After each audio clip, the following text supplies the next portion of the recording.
Hey, good morning, everybody. I am thrilled that you're here today. It's been raining here for a few days, but we've also had the wild turkeys running around, which has been a lot of fun. The wild turkeys in my yard, and their necks stretched up. They're probably, I don't know, three-quarters of my size, but I'm 5'1" too, so that can make a difference. Anyways, they're huge. So welcome to today's morning live stream. Rita Hickman. I'm a body mind expert, and I help women who are in narcissistic relationships. I help them dial down all of that trauma and stress that's held in their body. I help them make friendships and learn how to make friendships, learn how to get along with people, how to enjoy their life, how to create connection and community. And I teach you how to change those beliefs that keep you stuck in the relationships. You get support, you get trauma healing, and you also get um, rewiring of your brain, of your software, of your nervous system, so that you don't keep making the same choices. And if you're ready for a good relationship, whether it's with the partner you're with, who may or may not be narcissistic, or somebody else, if you're ready to take a relationship to a higher level, to a more intimate, connected level, then I help women do that too. Because most of the women who work with me, they've been in narcissistic relationships, and I've helped them get out, either decide for a divorce, file for a divorce, after the divorce, and then even creating a brand new relationship that's healthy and stable and strong. So if you're here, welcome. I'm very glad you're here. So today we're talking about how to heal from emotional abuse. Now, I touched on some of this already. And emotional trauma, or an environment that didn't get their needs met. And so most of their feelings and their reactions to things, they learned how to control.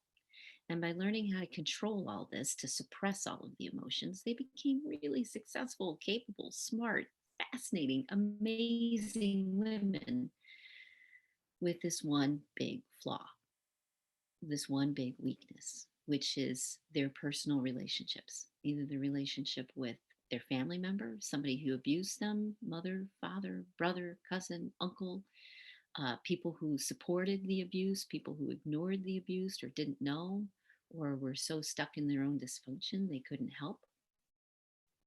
And then out of that, typically they went to therapy, they got strong, they figured out what was going on, and they moved forward in their world very successfully, developed great coping skills.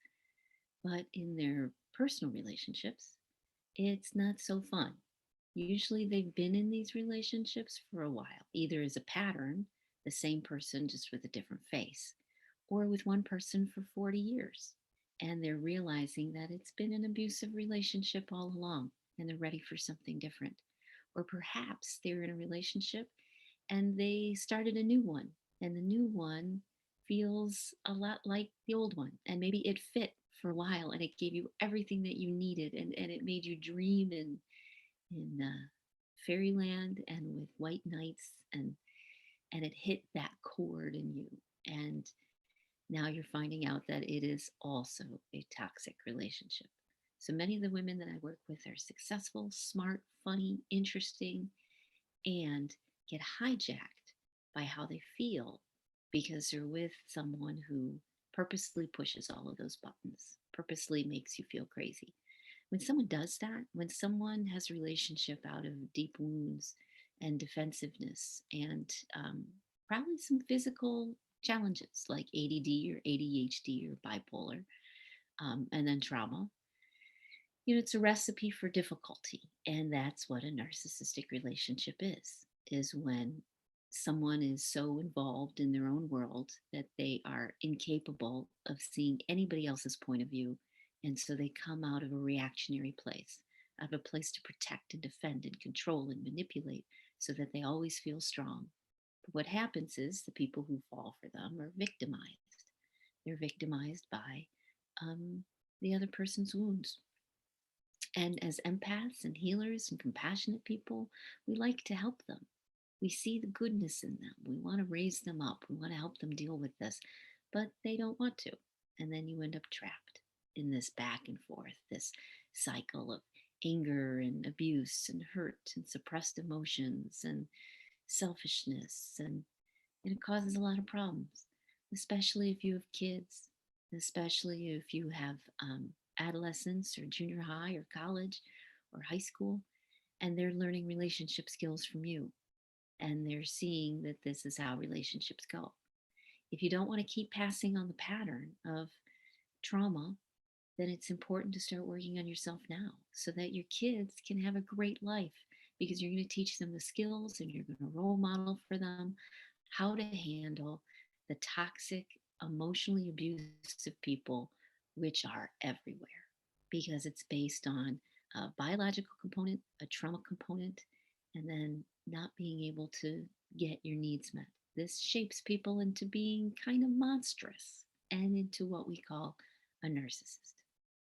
So, how do you heal from that stuff? There's three main ways, three things that you got to look at. One is you need to look at your old trauma. You have to find ways to get that trauma off of your body. There's a trick to it. The trick is when you're in your sympathetic nervous system, that's the fight or flight. That's when you feel frozen or freaked out or so angry or you get triggered in some way. Emotions flood your body. That's you remembering your trauma. That's your trauma coming up. And it's stuck in your body. And if you're like most of us, you find a way to suppress it because it's not safe. It's too dangerous to process through those emotions right now. You create a safe place and safe people, and you get yourself out of your sympathetic and into your parasympathetic, which is that calm and compassionate, rational, balanced perspective. Um, and you really cultivate being in that centered place. And you do it by going for walks when you feel stressed. It takes you out of the sympathetic to the parasympathetic, maybe doing EFT or tapping, maybe doing a meditation or a visualization, maybe doing havening, which I've talked about a few days ago, maybe getting acupuncture or a massage. All of these get you out of your sympathetic and into your parasympathetic. And what that means is you can think again. It means you don't feel crazy. It means that you get insight and understanding around what's going on. So you need to process through the emotional landmines, which are all around your body. And the narcissist knows exactly which ones to push and how to push them to make you feel the craziest. So you have to stop leaving yourself set up with all of these emotional traumas, and it's time to clean them up. And you get that by learning tools about how to process your trauma. The next thing you need to do are relationship skills and communication skills and conflict skills.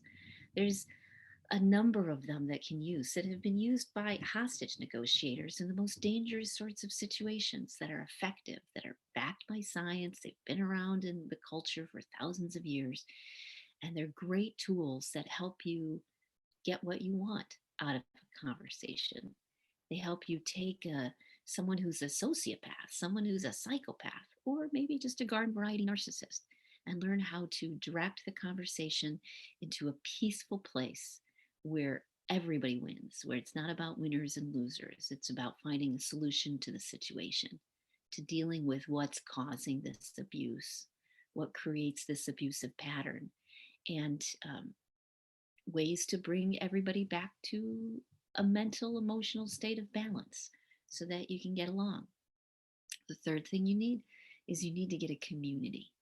You need people who are healthier. You've been surrounded by toxic people probably most of your life and attracted people who just wanted to use you emotionally in some way because you're empathic and compassionate, because you feel, because you've had your past trauma, because you know what it's like, because you feel for other people. You don't want them to go through it again. So you end up attracting people who are looking for someone who will let them be abusive, who will let them be toxic, someone who will accept it. The problem is you really aren't prepared for this yet until you deal with your trauma and until you deal with getting better skills on managing your emotions and managing conversations and conflict. Until you learn those, You're going to feel victimized even by your friends, even by the people that you like, because it's not about them victimizing you. It's about you um, having enough wounds that you feel traumatized very easily, very easily.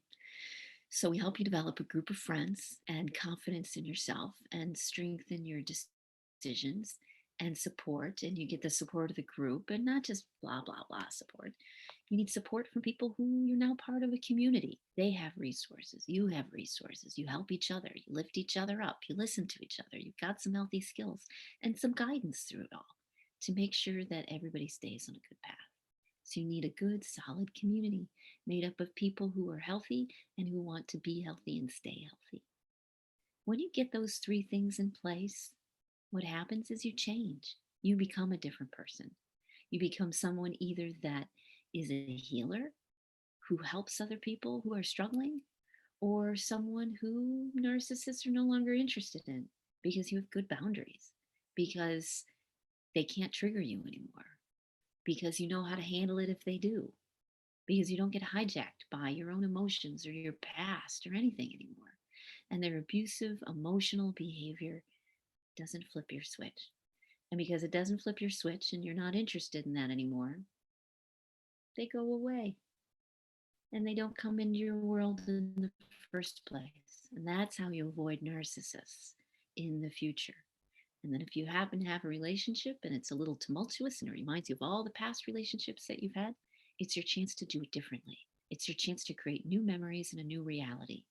And when you learn healthy relationship skills, how to process through your emotions, and you have a community to support you, you can do anything. You can become anybody.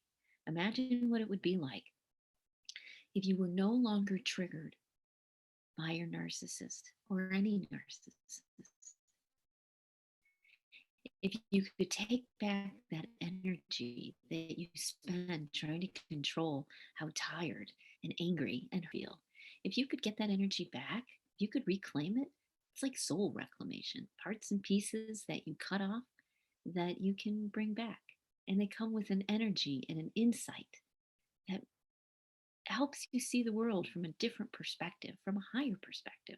Suddenly you can see the path because your emotional traumas aren't getting in the way, because your emotional, dramatic, toxic relationships aren't getting in the way, because your past and your family isn't getting in the way, because you've learned how to deal with them in a healthy, functional way so that you can survive. So I want you to look at that. I want you to consider it because you can't do it alone. You have to have help. And it's good to have help with a group of people. It's good to have help with someone who's been there before, who knows what you need to learn and knows how to help you learn it. That you would be me. I have a background in education. I have a background in team building. I have plenty of my own narcissistic relationships I've worked through. I've got my own childhood trauma, which includes sex abuse and includes a very dysfunctional family who had a lot of struggles going on. It's possible. You can do this, but you can't do it alone. It's way too hard and it takes forever. But if you get help, you can see big changes within months. Within 1 to 3 months, you're starting to see changes in how you think and how you live and how you interact. And your relationships start to change with everybody because suddenly you can see through the mist, you can see behind the curtain, and you realize that the grand and wonderful Wizard of Oz is just a guy who's pulling some, levers and treating people like puppets. The grand narcissist exactly was the Wizard of Oz. So if you're ready to get out of it, if you're ready to make it go faster, reach out. Lots of options. We've got support, beautiful support group where we do workshops and classes. I do one-on-one coaching. You can do it as fast or as slow as you want. If you want to speed it up, then we do it once a week with email support and text support in between, very focused. And within a few months, you can be filing your divorce papers. You can be ready. Or within a few months, you can be getting the support that you need. You can be walking out the door. You can be moving your stuff out of their house. You can be having them move out of the house. You can be separated. You could be starting a brand new, beautiful relationship. Within months, you can make any one of those steps, or even make multiples of them. If you're ready to have a big change and you're tired of sticking around and feeling traumatized and brutalized by all of it, you don't have to be. We can do it fast or we can do it slow. And that's okay. The only thing that changes is the speed. But if you're tired of having your kids learn bad relationship skills, it's much easier to parent them when they're younger, even if they're still in their 20s, than it is when they're in their 30s and 40s. You have much less influence, and now you're dealing with their abusive partners, the people that they married, or their narcissistic qualities, or maybe they're stealing your money, or maybe they are the ones who'll decide if you go into a home or not. I mean, lots of things to think about. It's best to be a good role model now, as soon as you can, and start living a life that's beautiful and not waiting around. And literally, you can make changes within months if you get enough support. And if not, if that's not where you're at right now, if there's too many things, you'll still be changing and growing, and we'll find something that's a fit for you. Okay? So reach out, pass on these videos. We don't have to live in this emotionally abusive reality that we do anymore. And reach out. That's how you get, that's how you heal from an emotionally abusive relationship. So I'll talk to you later. I hope to see you tomorrow. Have a wonderful Thursday and share these with other women who are struggling. I'll talk to you later, okay? Bye.